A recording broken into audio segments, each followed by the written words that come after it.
Hello once again, this is Simply Maria. Magandang gabi po sa inyong lahat. Ito na naman ako para ipakita sa inyo yung aking sariling version ng sinugbang baboy. So as you can see guys, so may pipino, luya at sibuyas ako. Paghaluin muna natin yung suka. Okay, suka muna kasi wala akong lemon. Kaya suka na lang po yung ginamit ko.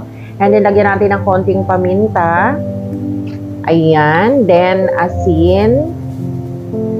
Okay. Parang maalat na. Okay, meron po ako, kalahati na lang po yung pipino ko, tapos may luya tayo dyan, sibuyas. So, dito no, sa abroad, kailangan madiskarte ka rito. Okay po.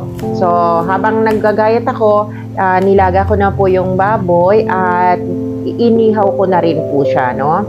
So, mamaya makikita nyo kung paano yung kinalabasan ng inihaw. Pero hindi ko papakita sa inyo kung paano ko siya inihaw. Okay? Kasi bawal sa mga maarte yun. Okay, eto po, ayan, pinaghalo-halo ko na pa yung sibuyas, luya dun sa suka. And then, pati na po yung, yung pipino. Yan, wow. Amoy pa lang talaga. Nagutom talaga ako. Kaso nga lang, konti lang yung kanin ko ngayon. Tira ko lang yung kaninang maga. So, ayan, halo-haloin natin. Ayan, tapos i-set aside ko yan, no? Titingnan ko, i-check ko kung okay na yung ating baboy. Ayan na. Kayo na bahalang umisip kung paano ko naihaw yan. Walang clue.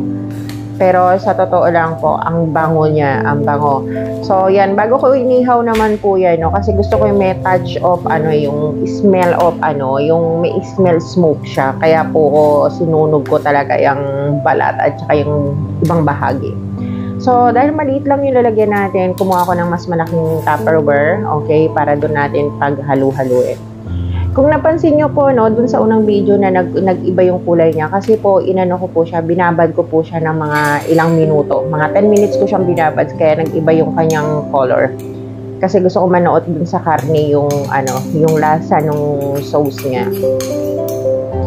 So, ayan. Please, guys, don't forget to like, comment, and subscribe po sa channel ko sa YouTube, Simply Maria. Thank you so much. Ayan, tapos na po. Thank you for watching. God bless us all. Health is wealth.